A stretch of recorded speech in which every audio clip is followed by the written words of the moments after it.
ആരോഗ്യം അനുവദിക്കുന്ന കാലത്തോളം അഭിനയിക്കണമെന്നാണ് ജോർജിന് ആശ. കരുത്തനായ പഴയ മനുഷ്യനല്ലെങ്കിലും കരുത്തനായ നടൻ ഇപ്പോഴും ഇദ്ദേഹത്തിലുണ്ട്. അളവില്ലാത്ത അഭിനയ മോഹവുമായി ജോർജ് ഇവിടെയുണ്ടെന്നറിയുന്നവർ സിനിമാക്കാരിൽ എത്ര പേരുണ്ട്?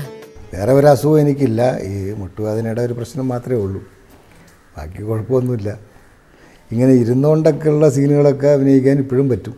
പിന്നെ എനിക്കൊരു തോന്നലുണ്ട്, ഇപ്പോൾ സിനിമയിൽ ക്യാമറ വന്നു കഴിഞ്ഞാൽ ചിലപ്പോൾ ചാടി ഏറ്റെന്നൊക്കെ വരും. അതൊരു സ്പിരിറ്റാണ്, സിനിമയുടെ സ്പിരിറ്റ്, ആക്ടിങ്ങിൻ്റെ സ്പിരിറ്റാണ്. അതിപ്പോൾ അന്നേരം ചിലപ്പോൾ തോന്നിയില്ലെങ്കിൽ അത് കഴിഞ്ഞാൽ ഭയങ്കര ബുദ്ധിമുട്ടായിരിക്കും. വേദനയും എല്ലാം പ്രശ്നമുണ്ടാകും. ആ സമയത്തേക്ക് ചിലപ്പോൾ ഒന്നും അറിയാതെ എഴുന്നേറ്റ് പോയെന്ന് വരും, നിന്ന് പോയെന്ന് വരും, നടന്നു പോയെന്ന് വരും. ഇതൊക്കെ ചെയ്യാം. പക്ഷേ ഈ പിന്നെ കട്ട് പറഞ്ഞു കഴിഞ്ഞാൽ പിന്നെ ആകെ ബുദ്ധിമുട്ടാകും. വല്ലാത്തൊരവസ്ഥയിലേക്ക് പിന്നെ മാറും. പിന്നെ ആ പെയിൻ സഹിക്കാൻ ഒക്കത്തില്ല. എപ്പോൾ വേണമെങ്കിലും ഇത് അസുഖം മാറാം, എനിക്ക് സിനിമയിലേക്ക് തിരിച്ചു വരാം, എനിക്ക് സിനിമയിലേക്ക് അഭിനയിക്കാൻ സാധിക്കുമെന്നുള്ള പൂർണ്ണ വിശ്വാസം എനിക്കുണ്ട്. സിനിമയോടൊപ്പം തന്നെ നാടകരംഗത്തും ശ്രദ്ധേയമായ വേഷങ്ങളാടിയ നടനാണ് ജോർജ്. അരങ്ങിന്റെ ഭാഗമായി നിന്ന നടൻ അണിയറയിലേക്ക് മാറുമ്പോഴും കലാപ്രവർത്തനം തുടരാനാണ് ആഗ്രഹിക്കുന്നത്. ഒരു നാടകത്തിന്റെ രചനയിലാണ് ഇപ്പോഴിദ്ദേഹം. 5-8 നാടകങ്ങളിൽ അഭിനയിച്ചിട്ടുണ്ട്. അത് പ്രൊഫഷണൽ നാടകങ്ങൾ തന്നെയാണെന്ന് വേണം പറയാനായിട്ട്. കാരണം അത് രാമായണം, പിന്നെ മഹാഭാരതം, ഭീമൻ, അർജുനനല്ല, ഭീമൻ, കർണൻ, അലക്സാണ്ടർ ആൻഡ് പുരൂറസ്, ഇങ്ങനെ 5-8 നാടകങ്ങളോളം ഞാൻ ഒരുപാട് സ്റ്റേജുകൾ അഭിനയിച്ചിട്ടുണ്ട്. കർണൻ തന്നെ 100-200 സ്റ്റേജിൽ പോയിട്ടുണ്ട്. അതെല്ലാം കർണനും ഭീമനും ഒക്കെ ഞാൻ തന്നെയായിരുന്നു. അത് എന്തുകൊണ്ടോ അവരൊക്കെ എന്നെ അങ്ങനെ ആക്കി.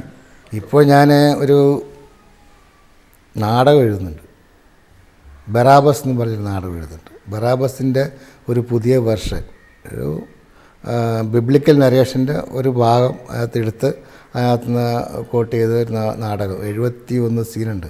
71 സീനെന്ന് പറഞ്ഞാൽ ഓരോ സീനും 30 സെക്കൻഡ് 20 സെക്കൻഡ് പെട്ടെന്ന് പോകുന്ന സീനുകളാണ്.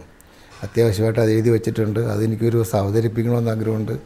അതിൻ്റെ ഇപ്പോൾ ശരിക്കും എഴുതിക്കൊണ്ടിരിക്കുകയാണ്. കംപ്ലീറ്റ് ഡയലോഗ് ഒന്ന് കംപ്ലീറ്റ് എഴുതി, രണ്ടാമതൊന്നും കൂടെ എഴുതി, ഇനി മൂന്നാമത് എഴുതണം, എന്നാലേ ശരിയാവുള്ളൂ എന്നൊരു തോന്നി വന്നിട്ട് ഓരോ ദിവസം ഓരോ പ്രാവശ്യം മാറ്റി എഴുതുമ്പോഴും കൂടുതൽ കാര്യങ്ങൾ അതിനകത്തേക്ക് ചെലുത്താൻ പറ്റുന്നുണ്ട് എനിക്ക്. ഇവിടെ ഈ വീട്ടിൽ ജോർജ് ഒരു പോലീസ് ഓഫീസറോ സിനിമാ നടനോ അല്ല. ഭാര്യയും മക്കളും അടങ്ങുന്ന കുടുംബത്തിന്റെ കാരണവർ മാത്രമാണ്. സ്നേഹവും കരുതലുമുള്ള ഒരു കുടുംബനാഥൻ. ഞാൻ എൻ്റെ കുടുംബത്തെ പരിചയപ്പെടുത്താം. ഇത് എൻ്റെ വൈഫ് സഹധർമ്മിണി കൊച്ചുമേരി, ഇതെൻ്റെ ഇളയ മകൻ സാബൻ റിജോ ജാക്പി. ഇത് നീളമുള്ള പേരാണ് അങ്ങനെ ഇട്ടത്. എന്നെ മൂത്ത 2 പെൺമക്കളാണ്. അവർ രണ്ടുപേരുടെയും കല്യാണം കഴിച്ചയച്ചു. ഒന്ന് കനകാമ്പിളി ജോർജ്, ഒന്ന് കാഞ്ചന ജോർജ്. രണ്ടുപേരും വെളിയിലാണ്. വെളിയിലെന്ന് പറഞ്ഞാൽ ഒരാൾ അയർലൻഡിലും ഒരാൾ സൗത്ത് ആഫ്രിക്കയിലും വർക്ക് ചെയ്യുന്നു. എൻ്റെ അഭിനയ ജീവിതത്തെക്കുറിച്ച് വിലയിരുത്തുന്നത് നല്ല രീതിയിൽ തന്നെയാണ്. ഓരോന്നും അവർ കാണുന്നതൊക്കെ നോക്കി നല്ലതെങ്കിൽ നല്ലതൊന്ന് ചീത്തയെന്ന് ചീത്ത മുഖത്ത് നോക്കി പറയുന്ന സ്വഭാവമാണ് എല്ലാവർക്കും, രണ്ടുപേർക്കും, ഇവിടെ എല്ലാവർക്കും. അതുകൊണ്ട് എനിക്ക് സന്തോഷമാണ്. കാരണം എനിക്ക് തിരുത്താനും എനിക്ക് എന്തെങ്കിലും പാകപ്പെടലുണ്ടെങ്കിൽ അത് മാറ്റിയെടുക്കാനും എനിക്ക് സാധിച്ചിരുന്നു. കാക്കിയെയും ലാത്തിയേക്കാളുമേറെ കലയെ സ്നേഹിച്ച ഒരാൾ. പക്ഷേ എന്നിരുന്നാലും ജീവിതമണിയിച്ച പോലീസ് വേഷത്തോട് 100% നീതി പുലർത്തിയ ഉദ്യോഗസ്ഥനായിരുന്നു ഇദ്ദേഹം. നല്ല നടനായി ജനങ്ങളുടെ അംഗീകാരം കിട്ടിയ ജോർജിന് നല്ല പോലീസ് ഓഫീസർ എന്ന ഖ്യാതി മാത്രമല്ല, സർക്കാരിന്റെ പുരസ്കാരവും കിട്ടിയിട്ടുണ്ട്. പോലീസ് ഓഫീസർ എന്ന നിലയ്ക്ക് എനിക്ക് മെറിറ്റോറിയസ് സർവീസ് ഇന്ത്യൻ പ്രസിഡന്റിന് മെഡലും കിട്ടിയിട്ടുണ്ട്. പിന്നെ സിനിമയിൽ നിന്നുള്ള അംഗീകാരം ജനങ്ങൾ തന്നിട്ടുണ്ട്.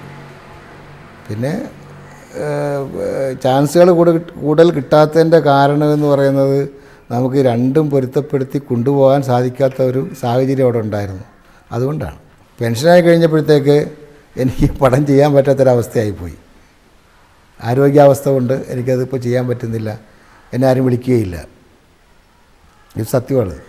എനിക്ക് ഇഷ്ടപ്പെട്ട റോള് ചെയ്യാനായിട്ട് പറ്റാത്തൊരവസ്ഥ ഉണ്ടായത് എൻ്റെ ശരീരത്തിൻ്റെ ഇതുകൊണ്ടാണ്. അത് അവരെ ആരും കുറ്റം പറഞ്ഞിട്ട് കാര്യമില്ല. പക്ഷേ എനിക്ക് നല്ല നല്ല ക്യാരക്ടർ റോൾ ചെയ്യണമെന്ന് ആഗ്രഹമുണ്ടായിരുന്നു. ഇനിയിപ്പോൾ ഈ അസുഖം വെച്ച് എനിക്കൊന്നും ചെയ്യാൻ പറ്റുമെന്ന് എനിക്ക് തോന്നണില്ല.